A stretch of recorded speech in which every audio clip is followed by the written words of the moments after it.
again. It was a very sweet gesture, and I appreciate the love and all the gift subs. That was very pog of you. um, oh, I've sat in my chair so long that my tailbone has started to hurt a little bit. This happens to me in this gamer chair. I feel like it happens in most gamer chairs. I don't know if anyone found a gamer chair that doesn't make your tailbone hurt from sitting in it. My chair is pretty shit though. It's like my temporary chair before I move my Secret Labs chair over. Thank you for the stretch. Get some nice. Oh, I'm gonna actually stretch Cheryl. Oh fuck. Oh god, it's so good. Thank you. Thank you. Maybe change the cushions. Yeah, it's not a good chair.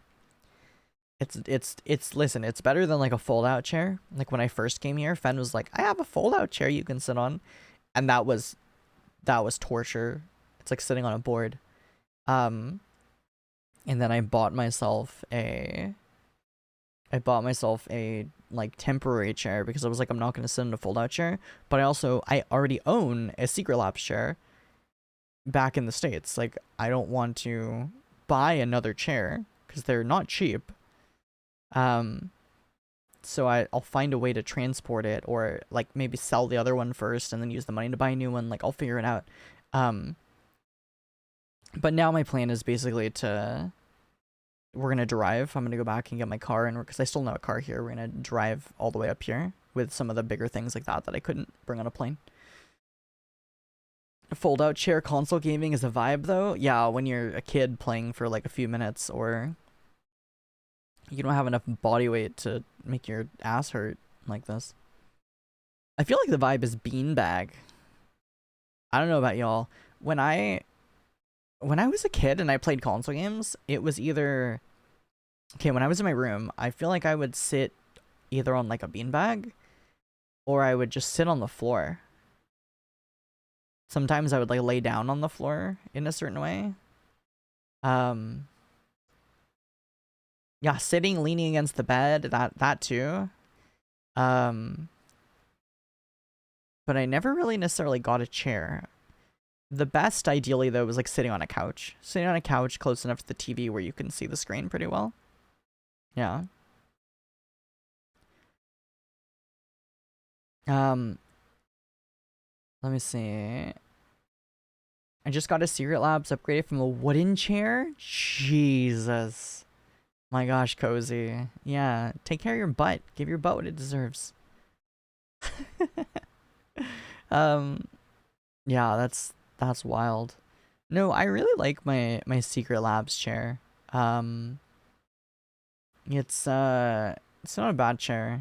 It's not perfect. I've heard that the best chairs are what's that brand? It's like actually an office chair brand, and they've started doing gaming chairs. But even the office chairs are supposed to be good. I can't think of it. They're like $1,000 chairs though.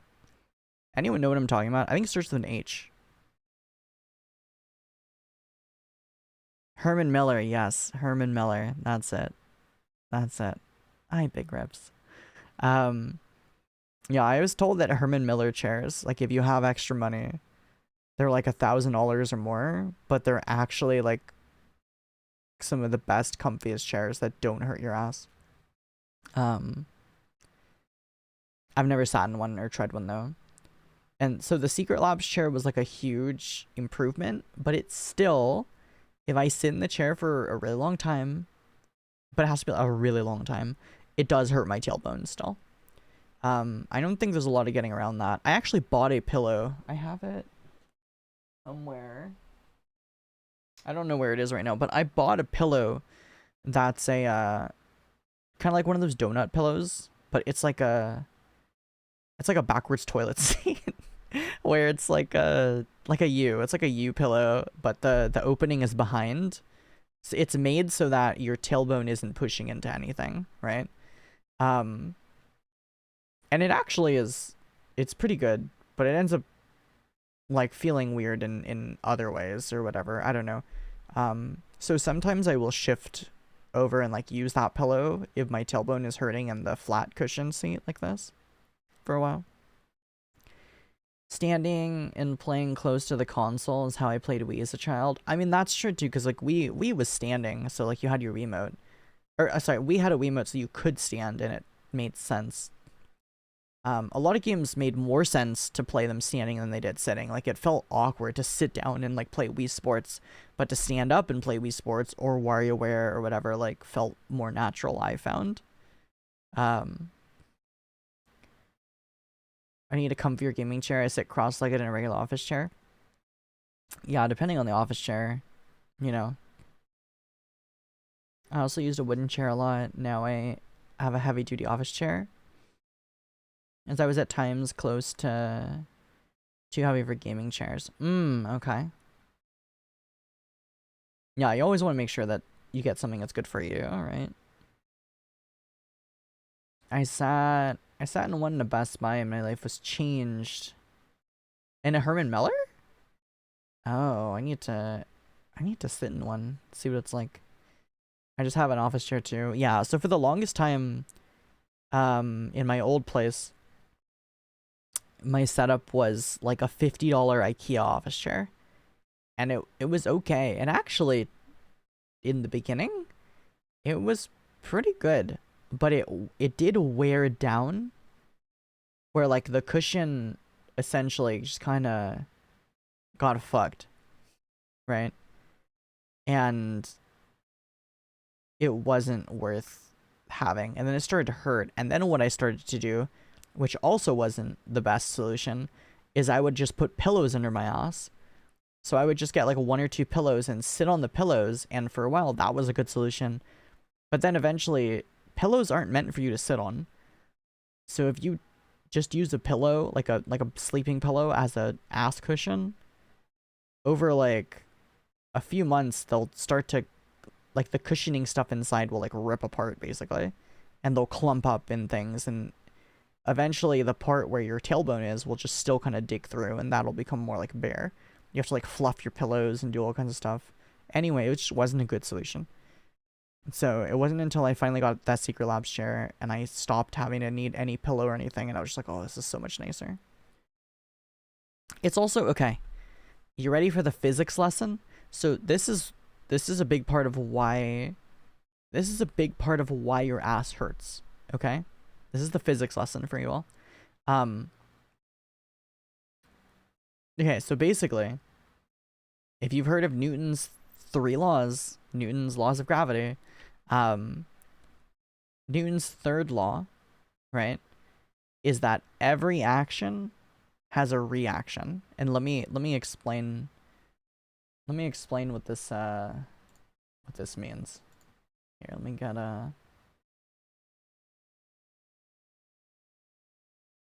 I can probably find some good things to show this to.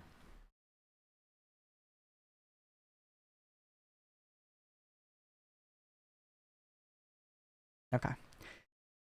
Let's go over here. I've had the same leather gaming chair for 3 years. I've tried those mesh ones and never liked it. Okay. Yeah, I've never tried a mesh chair, so I don't know what they feel like. But I do like the leather chairs, or even the fake leather chairs or whatever. Equal and opposite reaction. Yes. Yes, that is what I'm talking about. Here, let's get a... There we go. Let's add a...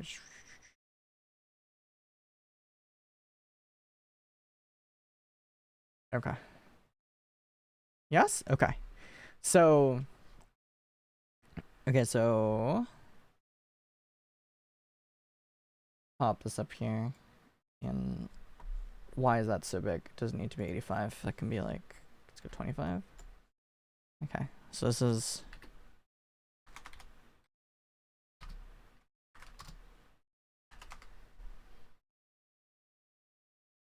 Alright, okay. So Newton's third law basically says that, let's put a new one down here. Make it not bold. Let's make it like 20. Okay, and this says, for every action, you have an equal, I know, I'll change it, and opposite reaction. Let's go down to black. There we go. Okay. So basically, what we're saying here.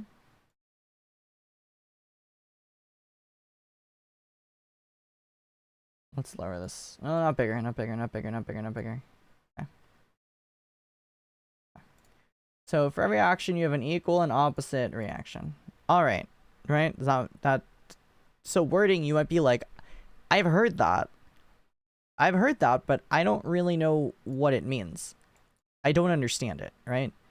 And that's fair. That's valid. I understand that, because I also did not understand what it meant when I heard it, right? But basically what this means is when you are standing there, okay? This beautiful drawing. I don't have my drawing tablet with me, so I have to do everything by mouse. So this is you, okay? When you're standing there and you're standing on the ground, you have a body weight, okay? So that's your body weight pushes down. That's a force, okay? So a force, by the way, is a push or a pull. That's just the easiest way to explain it. So if you right now like push down with your hands on your desk, you're exerting a force on your desk, right? If you put your hands underneath your desk and you pull up, that's also a force. You're pulling, okay? So either way, there's a force. A force is you pushing or pulling on something, okay? Or not just you, but anything. So when you stand there, you're exerting a force, right? And this is a force, F, and this is G. This is gravity, okay? This is the force of gravity of your body standing on the ground.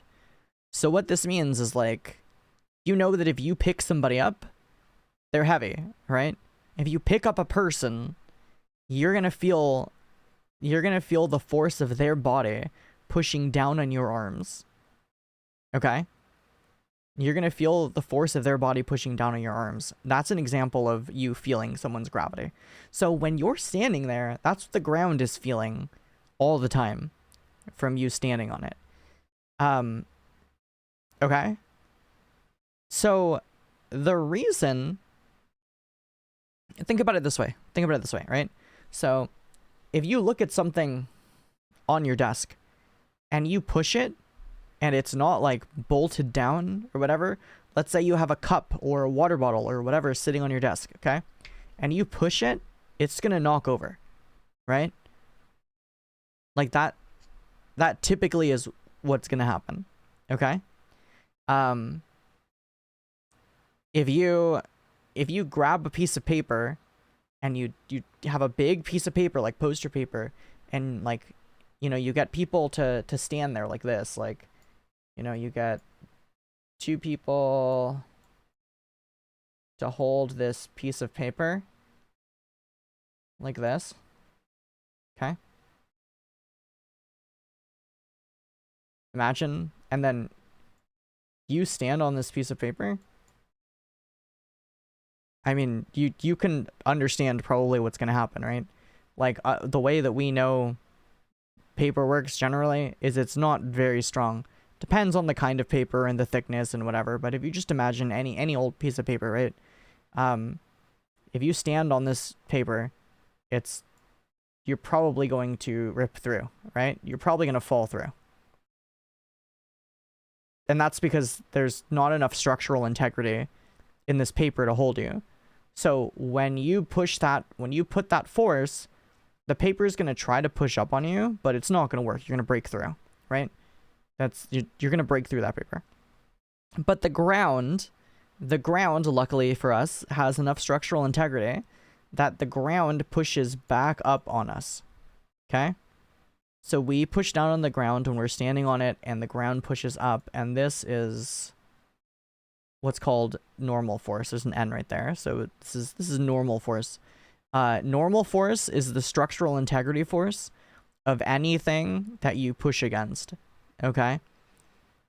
So this means anything that you see sitting on a table, sitting on the ground, sitting on any surface, leaning against a wall, anything that's pushing up against some kind of surface that is not breaking through that surface is experiencing normal force pushing back on it.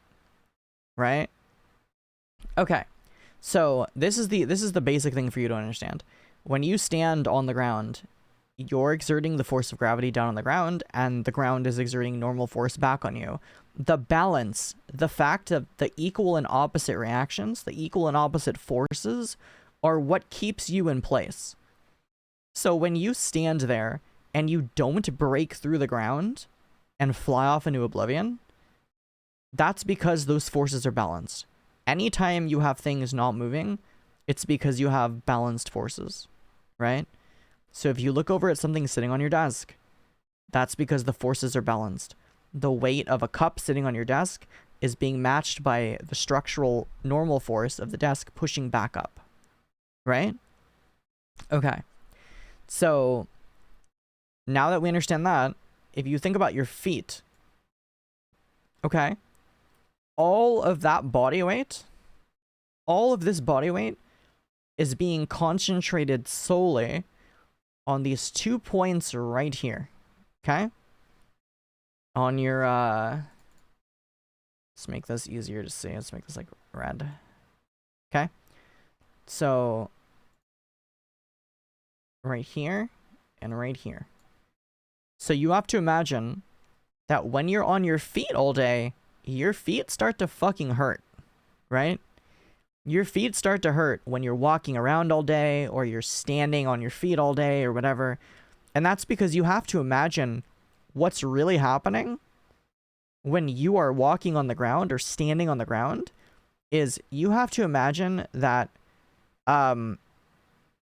your whole body weight worth of force, if you imagine picking yourself up, like having to carry yourself, right?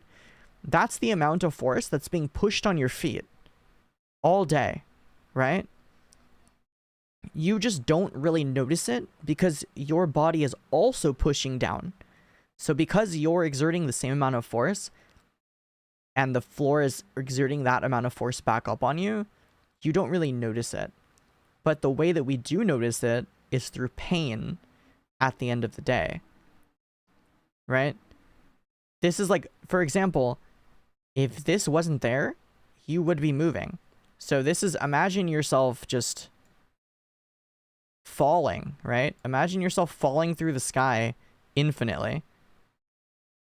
If you fell through the sky for 12 hours, your feet would be, well, okay, well, ignoring air resistance and the idea of like the force of air pushing on your feet, right? So assuming that you're falling in a vacuum, which means there's no resistance on you, at the end of 12 hours, your feet would not be in pain because you're not having force pushed up against them.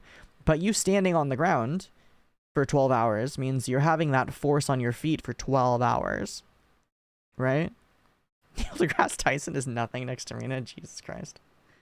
Jesus Christ. Okay. So hopefully that makes sense. So here's the idea. Here's how it makes sense. So next time you want to shop for chairs, or you think about chairs. Okay. So here's your chair, right? And here is you sitting in that chair. Okay. There's your foot. There's your head. There's your hands and your desk or whatever you're going to do, okay? So this is you sitting in your chair. Now, you have to imagine whatever point your ass is right here on that chair, that's how you're distributing your weight, okay? So right now, in this situation here, you're going to have your ass touching and you're going to have your feet touching the ground. Those are going to be the 2 points of contact. And you can shift yourself right now. Let's say if you're sitting right now with your feet on the ground and your ass in a chair, you can shift forward. And if you shift your body forward right now, you will feel more pressure on your feet. right? You'll feel more force pushing up against your feet now than when you sit back. For example, lift up your feet. Just lift up your legs if you can do that. Like, lift up your legs, and you'll start to feel more of a pressure on your ass. Okay? If you sit cross-legged, for example, then you're going to distribute a lot more of that weight onto your legs or whatever it might be. So this is why the most comfortable thing that we do is what? What is it, class? What is it? What's the most comfortable thing that we can do with our bodies to not feel the strain of, you know, standing or sitting? Even like you can see, if you sit, for the most part, it's better than standing because you've redistributed your weight to your ass and your feet. But the most comfortable thing we can do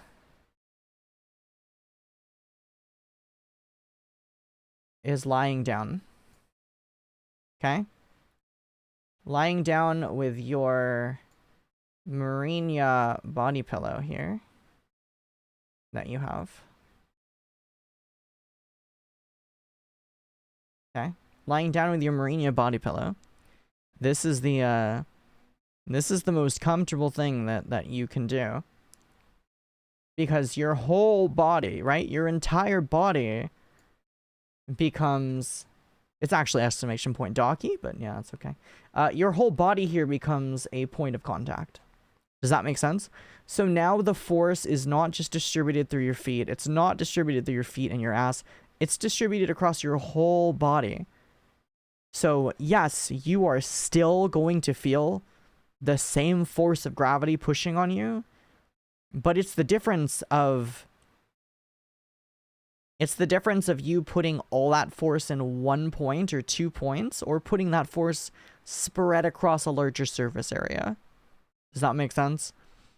So if you can think of it that way, then when you're gonna go to shop for chairs and you want to figure out what your best gaming chair is, you're gonna want whatever has the best coverage and like ergonomic shape for your ass. Okay? Does that make sense? So like, if you look, for example, let me see.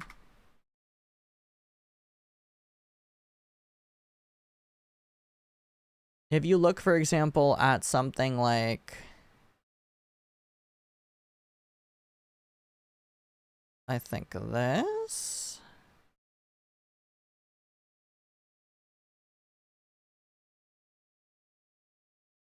Okay, let's see if I can just... Let me see, just in case. In case this doesn't work the way that I want. Oh, it worked. Okay, so there we go. So if we take a look at this, this is like traditional, just flat fucking wooden chair, right? Okay, so a flat wooden chair like this, it's going to distribute along all of the parts of your ass and legs that touch this chair. But it's flat, so you have to imagine, if I can draw this really quickly, you have to imagine, let's change canvas size. Let's make our height like 2000. Okay. All right, we can add there we go. Okay. So I can scroll down here.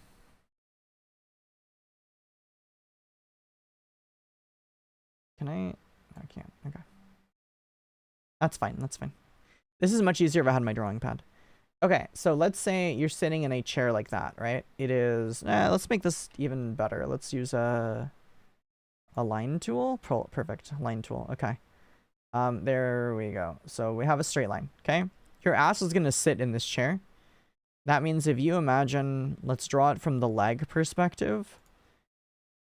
You're going to have your leg like this, and you're going to have your other leg like this, right? Sitting on there, or, you know, butt, leg, whatever, however you want to look at that. Like, the idea, though, is that if you're going to look at the contact, it's going to be, like, from It's going to be from here to here.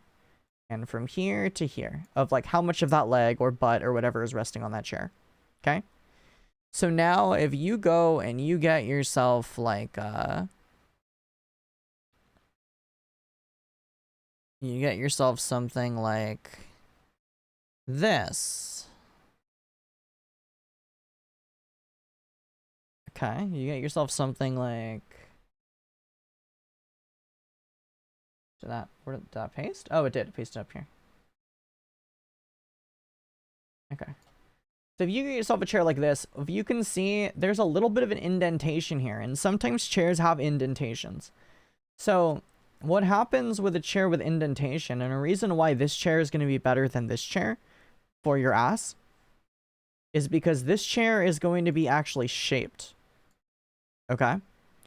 So this chair is going to actually be shaped, meaning that when you use this chair, it's going to have these like indentations here, right? It's going to have kind of like an indentation like that on the chair seat, which means it's actually shaped to fit your legs like this, or your butt, or whatever, right? And that means that now, instead of having a smaller surface area that's putting the pressure on your butt, it's actually pretty much putting the pressure in this whole region. It's widened out the surface area that the pressure is being put. Okay? Gonna sleep now. Good night. Good night. Thanks for hanging out. So hopefully this makes sense, right? So if you're sitting on a flat, hard surface, it's going to... the amount of surface area that you are sitting on is way less than if it's shaped to you. Now, you can imagine if you sit on a cushion, well, the cushion is going to mold to your ass, so it's going to give you this effect. It's going to give you that same kind of shaped, like, thing. So now it comes down to other things like that, like how is the cushion shaped? How does the cushion support you? How big is the seat, right? If you imagine, if you are sitting on a small chair, like imagine sitting on a little stool that is kind of barely covering your ass, versus sitting on a long, or like a chair with a long seat that kind of supports all the way through like your thighs, and gives your body a lot of support, right? Including like lumbar support, where you can like, you can lean back a little bit, you can rest your body. Like that's why it feels good, okay? Let me move my mic. Okay, if I lean back in my chair, this feels way better than just sitting upright. And the reason for that is because you're now putting some of the pressure, some of the force on your back too now. So you're getting closer to that feeling of like lying down, right? Especially if you're sitting at an angle. If you're lying back at an angle, if you're just sitting straight up and pushing against the back, that's different because that's not the force of gravity. But if you're actually like reclining your chair, you're now doing more of that like laying down sort of thing where you're resting your body across more surface area. So that's the whole thing. That's the whole idea, gamers, is like,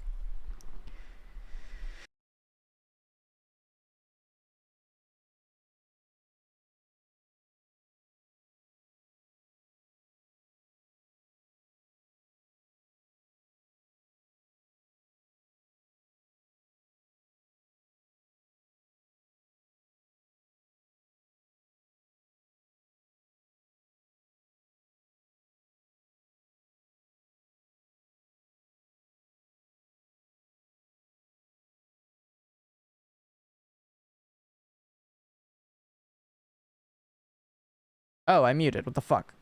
I'm muted. My bad. Thank you. Yeah, sorry.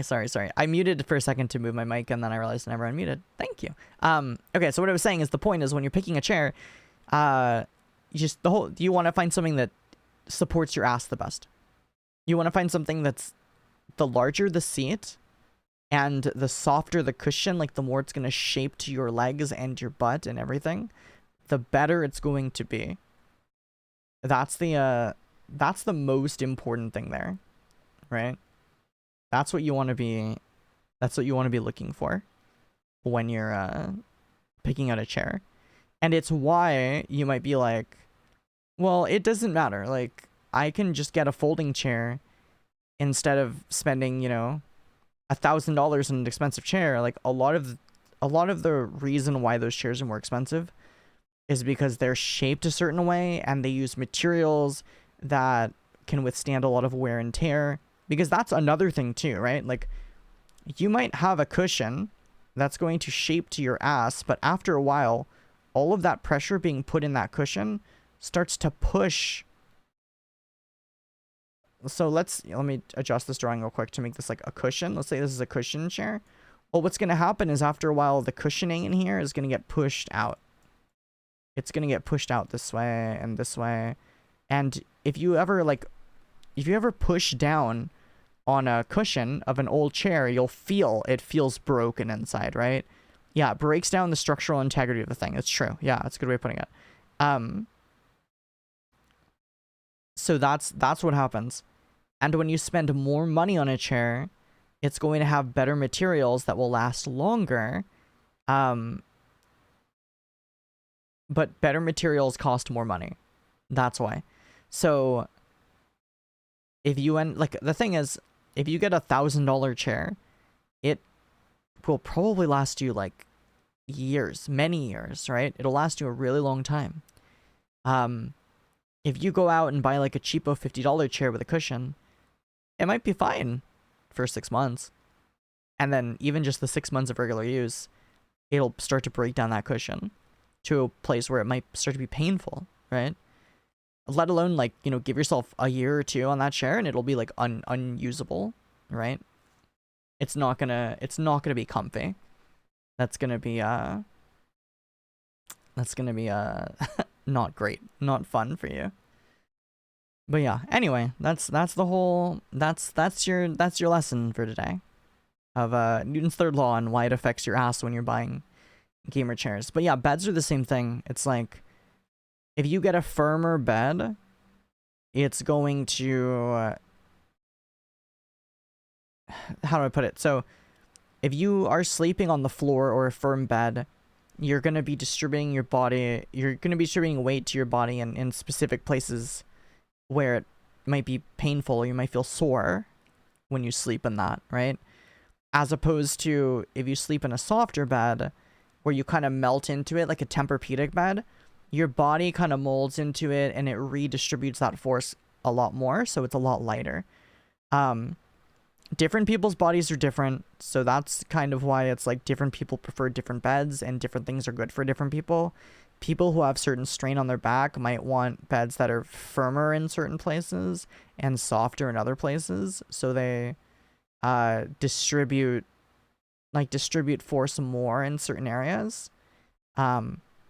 But yeah, I don't know. I can't speak to the advanced physics or give you advice on which bed to buy. Like, that's just something you gotta research yourself. Just all you can do is take into account Newton's third law and how it affects you with the amount of, the amount of surface area that is touching an area when you're sitting or lying down or whatever, right?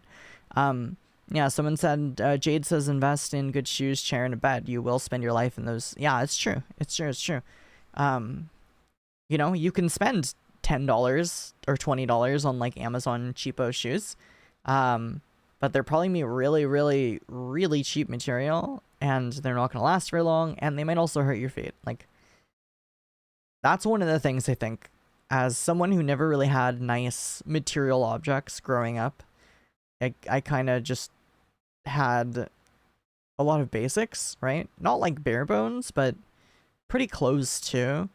I realized when I finally got like more expensive stuff as I was an adult because it was high quality, not expensive because it was like a name brand or some bullshit like that, right? Like, having stuff that actually is a good quality brand and seeing like what it was like to own good shoes or what it was like to own good jeans, for example, just good clothing, it's very different.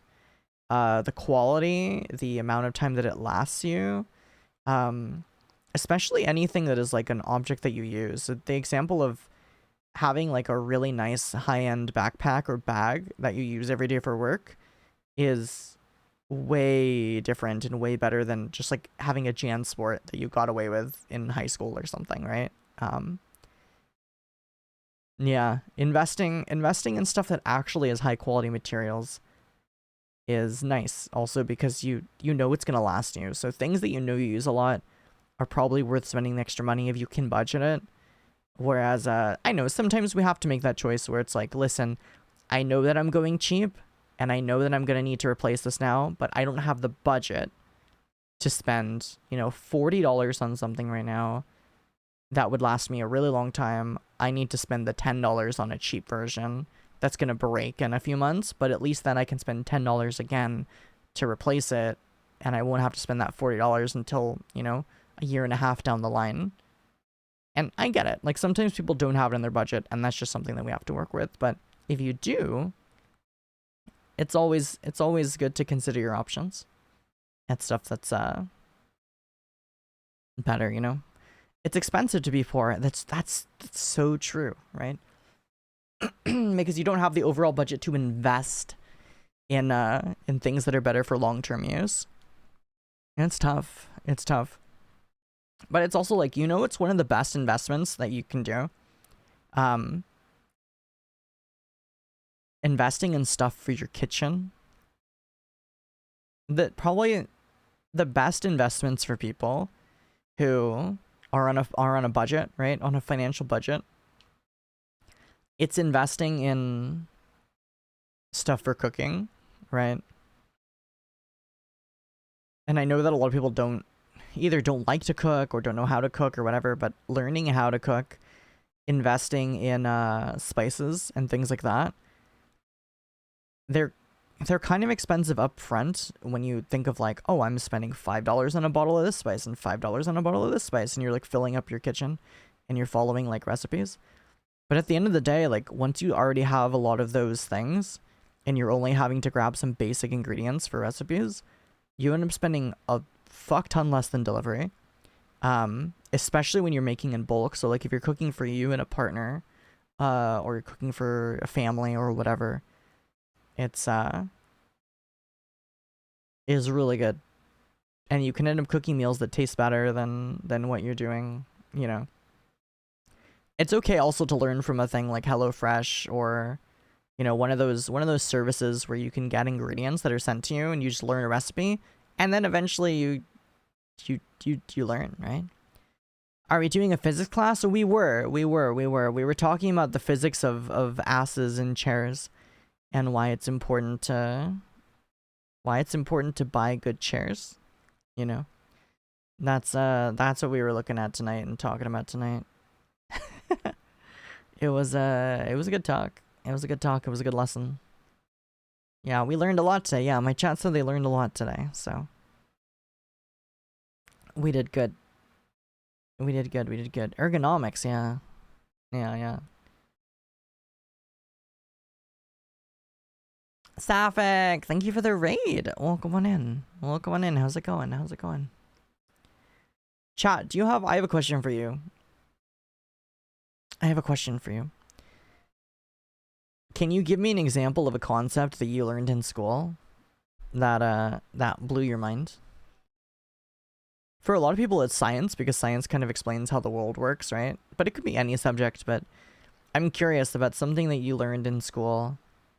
It can be high school, college, whatever. Like something you learned in school that you were just like, I didn't realize that before I learned it. And it blew my mind, because I have one. I have one for me personally that was just like, I didn't understand it. And I still don't completely understand it. But seeing it in action was like, oh, wow. Okay. It's pretty good. How are I'm doing well. I'm doing really well. Here, let me give you a shout out because I don't know if I have any mods around right now. Nice to see you. But okay, so the one for me is torque. I don't know. Do any of y'all know about torque or what torque is? Not twerk, not like twerking, but torque like and this might, I'm gonna be honest, this might not be the actual term for it because I haven't had to teach torque in a really long time. And I don't know if torque is just one aspect of it and I'm overgeneralizing. But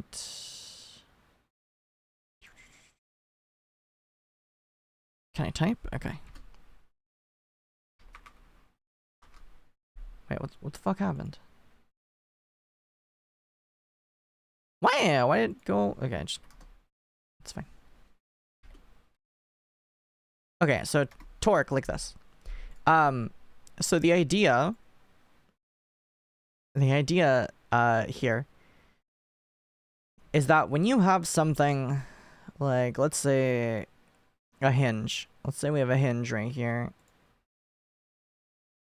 That is, can I draw? Oh, I have to be on this layer. Okay, that's fine.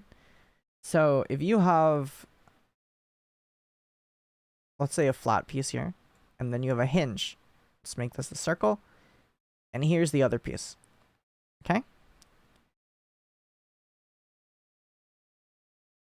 So you have two pieces, and there's a hinge here in the middle. So that means that this piece can go, like it can close or it can open, right? You'll get what I'm saying? So like we can move this piece along, kind of like an arm bending, right? Kind of like an arm bending. So the idea here that always kind of blew my fucking mind was the idea that when you have something moving like this, you have something pivoting around a hinge, where you push it is going to make it easier or harder to move. Okay? And this is a concept that seems confusing. And it's like, why? Yeah, leverage, yes. So it's like, why would it matter, like, where I push something? But you can try this with a door, right? If you've never done this, this is something like you can try with a door. So there's a reason why when you go to a door, right? There's a reason why the handle is on one side and the hinges are on another. Okay? The reason the hinges and the door handle are on opposite sides is because the handle allows you to push the full length of the door over, right? If the handle of the door was over here, right next to the hinges, it would be extremely hard to push or move, right? So if you have a door, literally, if you have a door in your room right now that you can go to, and you open that door, you can feel the difference between you just using the handle to open and close it versus if you open it and try to push like way closer to the hinge. And you will feel the door like give you much more resistance trying to close. I thought doors were like that because it's aesthetically pleasing. I mean, we're just used to it, right? Thank you for the sweaty gamer girl mode. So that's kind of what it is. It's also similar to how if you have a, let's say you have a bottle, right? Like you put a bottle, like a water bottle on your desk. If I tell you to tip it over, where are you going to push? There, like our bodies and our minds automatically do things based on how we observe the world work without knowing that we're doing them or why we're doing them, right? If I tell you to knock the water bottle over, where are you going to push it? You're gonna, if you're just using like one finger to push it over, you're gonna push it at the top, right? You're gonna naturally go to the top and you're gonna push it over. Now, if you try to push that water bottle in the middle, it's not going to move or tip over. It's going to start kind of sliding over, right? And if you push the bottom, Fan! Hi, Fan. Welcome on in. Hi, you're here just in time. We're learning. We were learning about Newton's third law a little while ago and why the type of chair you sit in affects your butt in a certain way. Marina. For those of you that don't know Fenzi, by the way, Fen is my roommate, Smile. Fen's my girlfriend, and she is absolutely wonderful, and she is a fantastic streamer. If you don't already follow her, you should check her out. But yeah, you click that follow button up at the top. Yeah, we do have matching kissing emotes, as you can see right there. Mwah. Thank you for the raid. I love you. I appreciate it. All right, I love you too. So okay, so we're talking about torque right now, and we're talking about this idea that where you push something, because we're talking about concepts that like blew our minds that we learned in school or whatever. And I always said that the idea of torque was like one of those things. It was something that like blew my mind because I never realized it and I never thought about it. And it's this idea that the further away you push something that is on a like hinge, like a lever or a door, like doors have hinges, right? Meaning they swing around a hinge. So anything swinging around a hinge, the further out you push it from that hinge, it's going to be easier to push. And I said that is why your door handles are over here, right? Door handles are over here on the edge, away from the hinge. They're never like up against the hinge, right? And I said that everyone can do this at home. Everyone can like go to your door and open it up and then push on the door like where the door handle is, and it should be very easy to close the door. But if you try to open that door and then try to close it near the hinges, it's much more difficult, right? And then I said, if you put a bottle on your table and try to push the bottle over, what do you naturally do? And if you're using like one finger to push that bottle over, well, you would push the top over. Even without understanding or knowing torque here, you would do that because our brains know that for whatever reason. We have absorbed that consciously. We know that if we push the middle of the bottle or the bottom of the bottle, it's not going to knock over, right? And that's because of torque. That's because at the top of the bottle, you need to apply very little force to get it to start moving on its like rotation axis, right? You don't need to apply a lot of pressure. But the further down you get on the bottle, you can like start moving your finger down little by little and pushing. Eventually you'll get to a point on the bottle where you pushing just pushes the bottle instead of starts to tilt it over, right? Hi, Win. How you doing? Yeah, but that was one that always was like really, really surprising to me. And I still don't really understand. I'll be completely honest. I can't explain to you. If someone was like, why does that happen? I don't know. I'm sure I learned it at some point, but I haven't taught it in a long time, and I don't remember the explanation. So I don't know the physics explanation for why pushing something on the end or like further away from its point of rotation, it does more. Like it gives it more effortless force or whatever, right? Croissant, thank you for the sub. I really appreciate it. Thank you for the sub for 10 months. It's nice to see you. I hope you're doing well.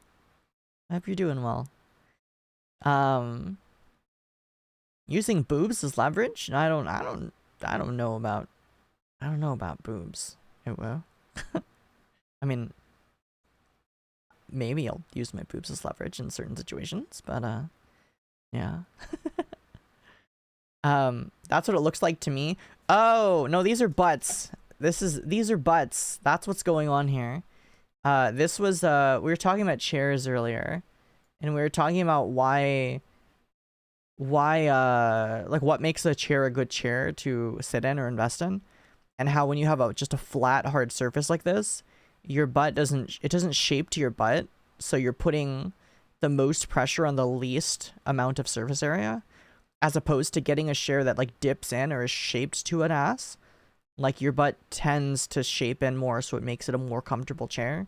But the best chairs are ones that are going to have like a lot of cushioning, a lot of shape, so that they naturally kind of mold to your legs and your thigh, your ass, your thighs, like that whole area, right? And I also pointed out that when you're the most comfortable, it's because you're lying down, your whole body is down, and you're also probably lying with your Marina body pillow that you can see right here, Or you can also pick up for yourself if you want to experience extreme comfort with exclamation point docky, which will take you to the website where you can buy your Marina docky. Yeah. Anyway, yeah, that was that. We were talking about Newton's third law, and now I was just talking about torque. But anyway, yeah, I don't know other examples of torque. Oh, it's like so, it's like making a lever's arm really long, having a really short lever versus a long lever. Like the longer you make the lever, the more you're gonna be able to move it. Although the difference is when your lever gets too long, if it doesn't have like structural integrity, it will bend. Like the lever can start to bend, which you obviously don't want. So there becomes like a certain happy medium where you have your lever long enough to give you that like maximum torque, but also not too long to where it's gonna just bend and break, right? Let me see. Also, boobs do have a little leverage over me too. Yeah, yeah. Even being a bit AC. That's valid. Boobs are nice. We like boobs. We love boobs here. With the same science, if we had a long enough lever and it being really sturdy, we could we could flip an entire house, a mountain, etc. Yeah, that's true. That's true. That's true. There's really cool things. Happy Night, thank you for the bets. I really appreciate it. Mwah. There's like another example in physics is what is it? Pulley systems. This is another one that they kind of explain to you, and I don't fully understand the physics behind it. But if you have a pulley system, there's a reason why you'll see these really intricate pulley systems that have multiple loops in them. Because there's something about, let me see, let me find the specific explanation so I can explain it to you in a better way.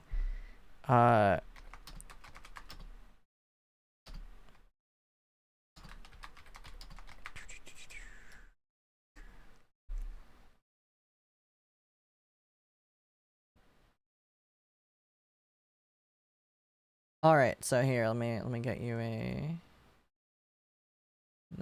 picture.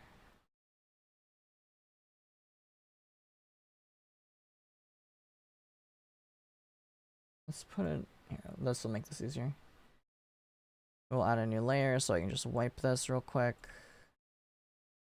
Okay. So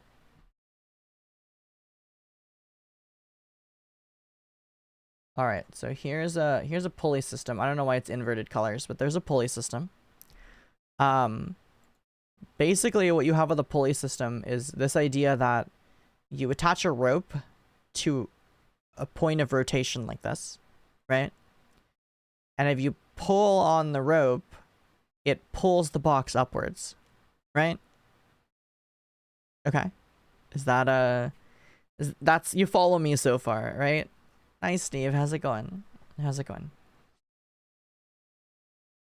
All right. So let me grab another one, and you can make pulley systems more advanced by starting to add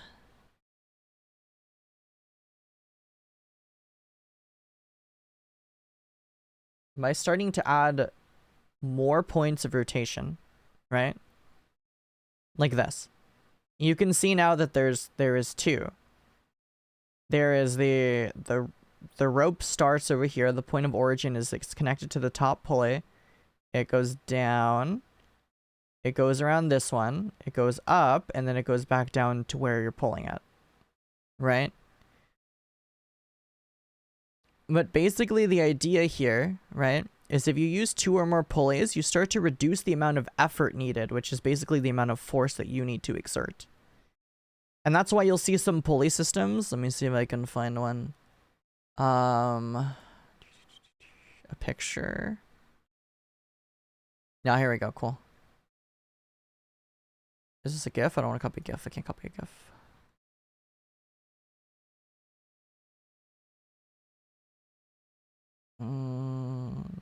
Give me another picture, please.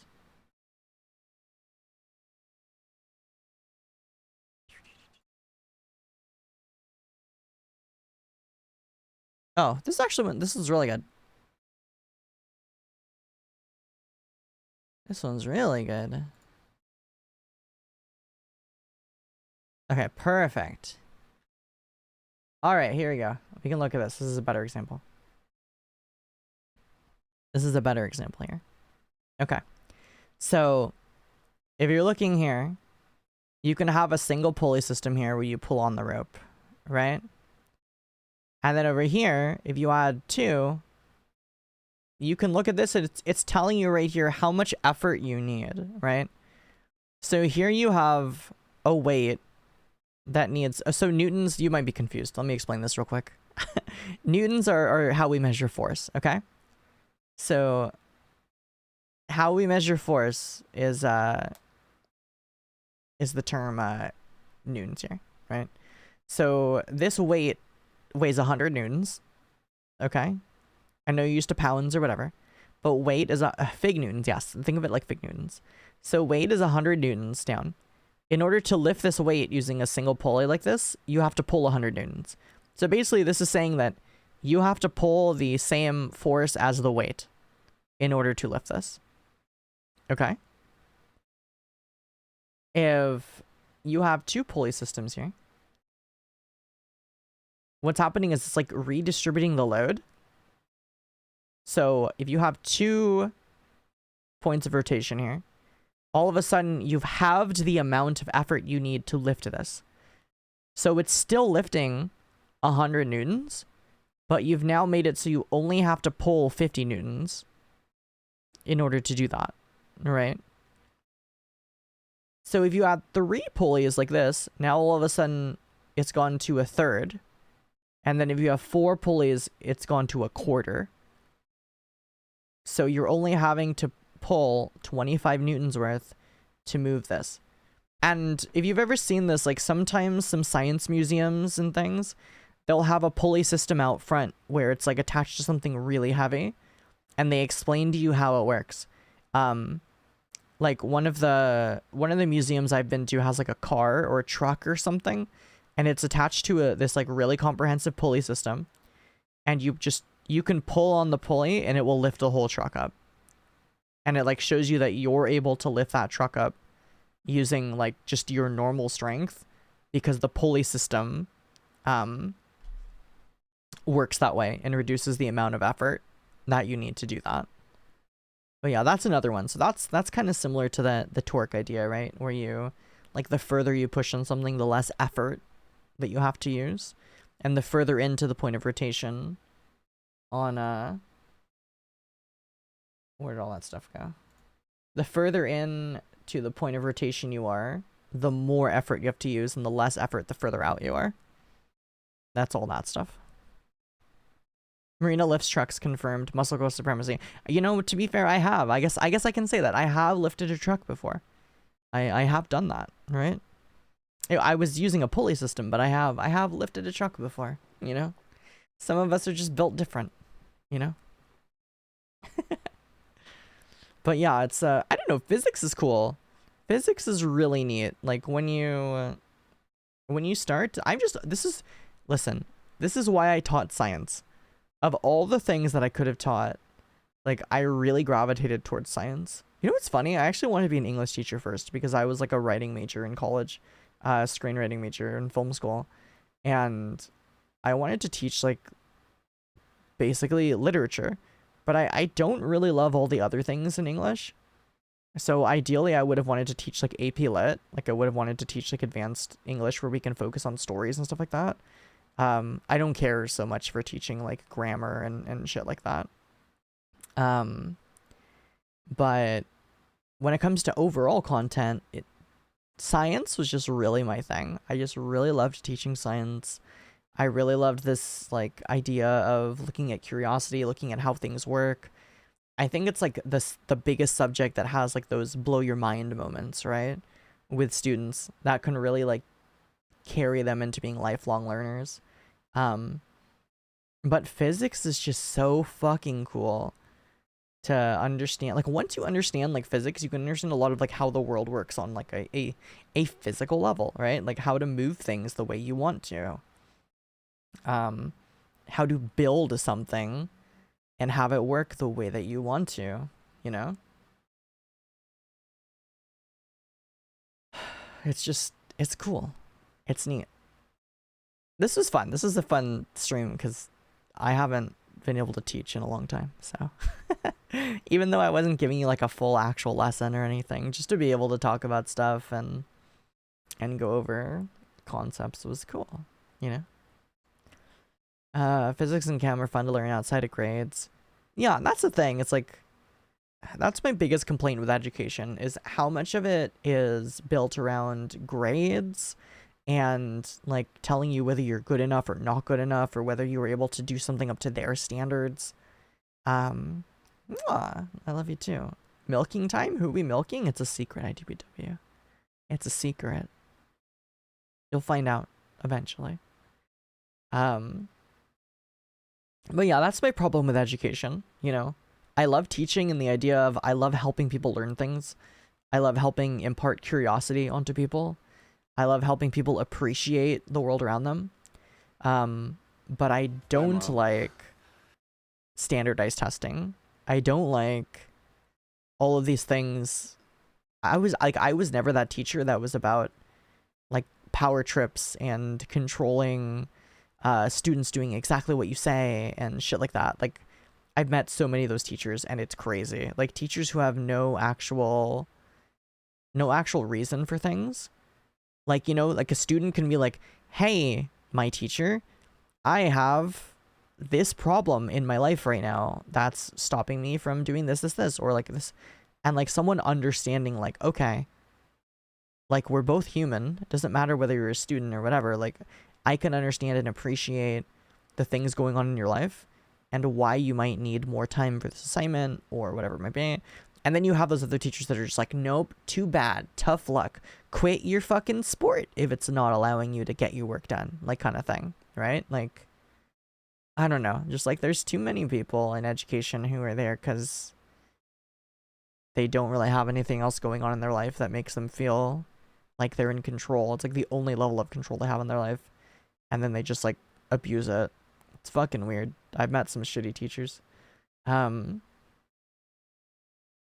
I think those people are in it for the wrong reasons. Why not do more educational streams? Scientific Fridays? I don't know. I can do stuff like this if this is interesting. I can have people like suggest things that they want to learn about. And then it's a lot easier to actually be able to have stuff prepared where I can like go over something and explain something. I think what's cool though is like, you know, going over topics in a way where it's like, this is how something is relevant to you, right? Because like there's no reason. Seal, thank you for the beds. I appreciate it. Thank you. It's like there's no reason for me to just be like, "Hey chat, let's talk about Newton's third law." But there was in today's context because we were talking about chairs. So it's like it's kind of cool to teach, you know, the science of gamer chairs. How to pick a better chair. Like in that situation, this makes sense, right? Because we can look at what Newton's third law is and why it, you know, why it matters what chair we sleep in or what chair you sit in or what bed you sleep in, right? What shoes you have.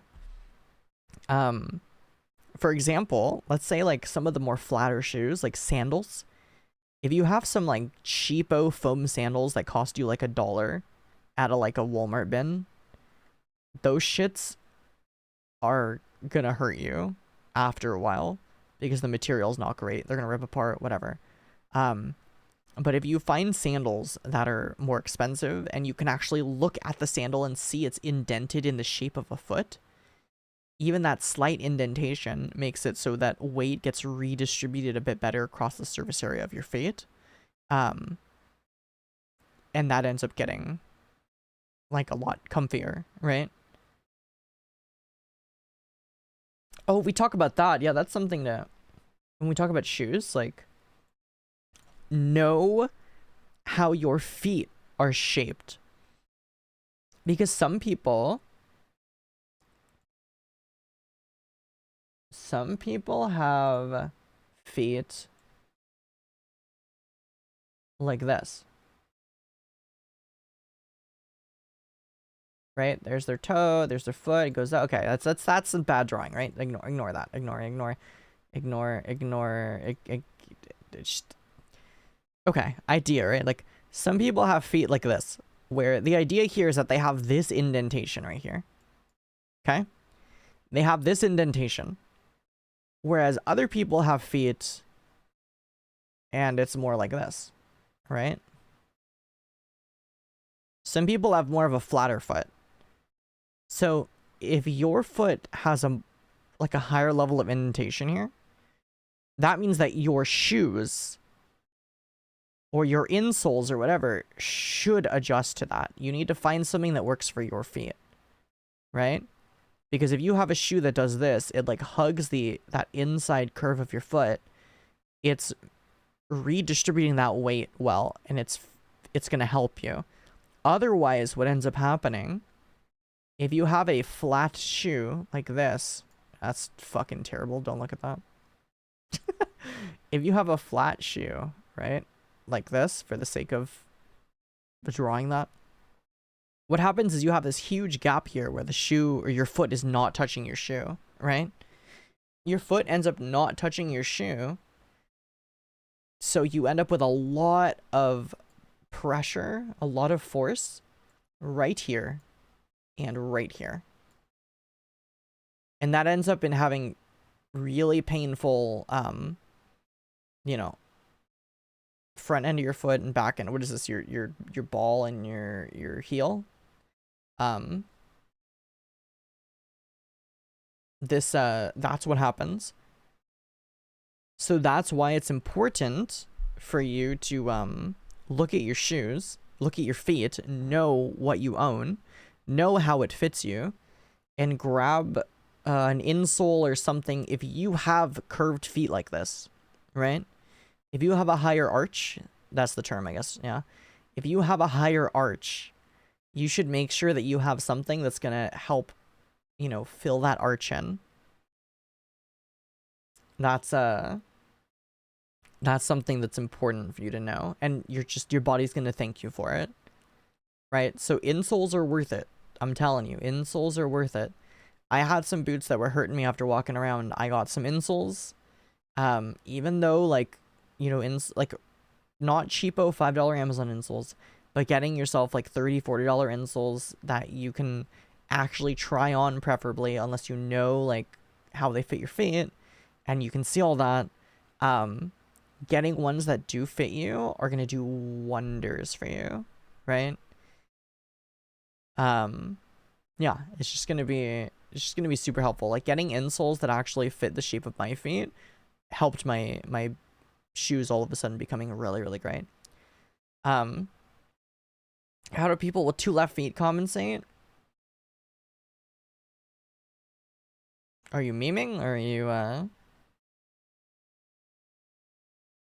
if you have actual questions about how you know, you might need something for your feet, at the end of the day, talk to a podiatrist, right? Talk to a foot doctor, talk to someone who actually knows what's going to be best for your feet. Do research in places that make sense, right? I can just give you the advice of like, learn your feet, know your feet. I can't give you the answers, right?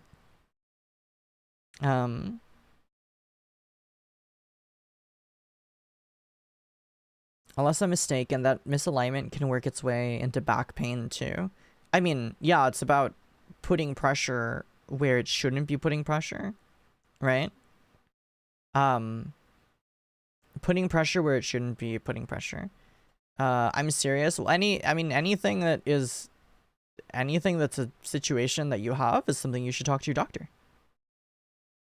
Right? Like, you talk to your doctor and ask them if you have specific questions about specific types of feet. That's what I would say. A gripper professional, yes. Consult a gripper professional. That's a good way. That's a good way of putting that.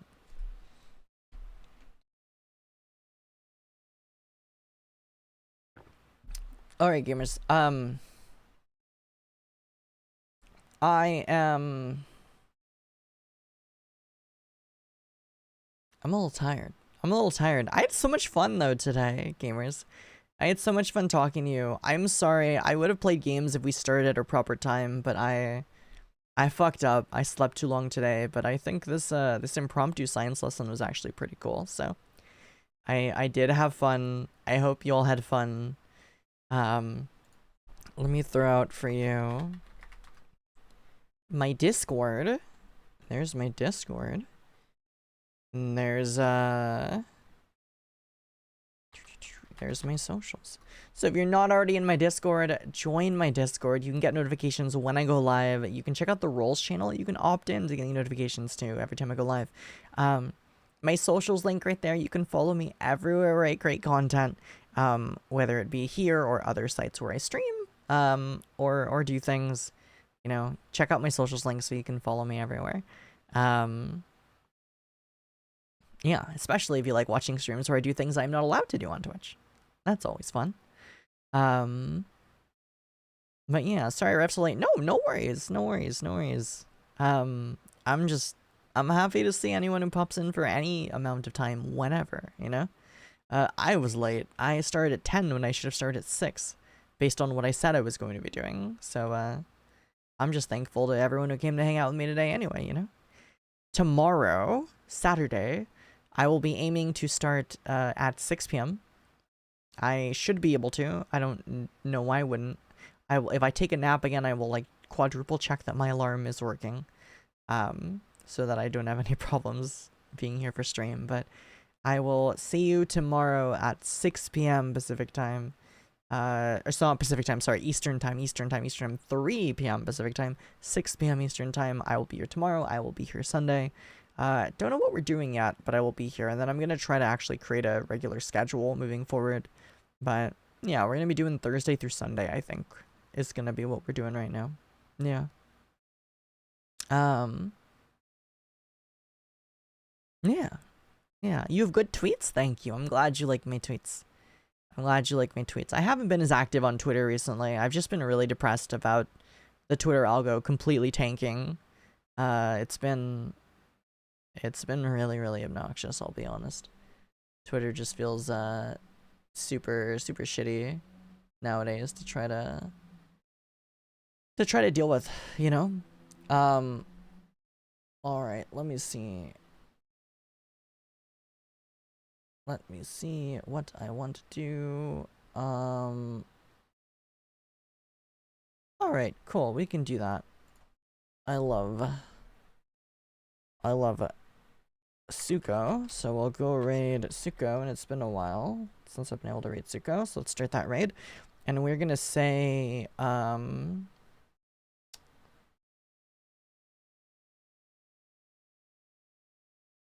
see, let me see what Suko's doing. What is Suko doing? Singing? No, I don't think she's singing. She's just chatting. Okay. But we're gonna say, are you singing? Uwo. And then we can use like, if you're subscribed to me, you can use one of my emotes. If you're not subscribed to me, you can use like a little heart like this right here. But yeah, do me a favor, copy that raid message, and let's give Suko a whole bunch of love. Suko is someone I've known in VTubing for a really long time. She is one of the few VTubers I've met IRL and hung out with. She's so cool. She's so wonderful. Really great streamer, wonderful person. So let's go give Suko some love. But yeah, thank you everyone for hanging out with me tonight. I really appreciate it. I will see you tomorrow at 6 p.m. Eastern time. Alright, gamers, have a good night. Have fun tonight. Get some good sleepies whenever you do. Mwah. I love you. Bye.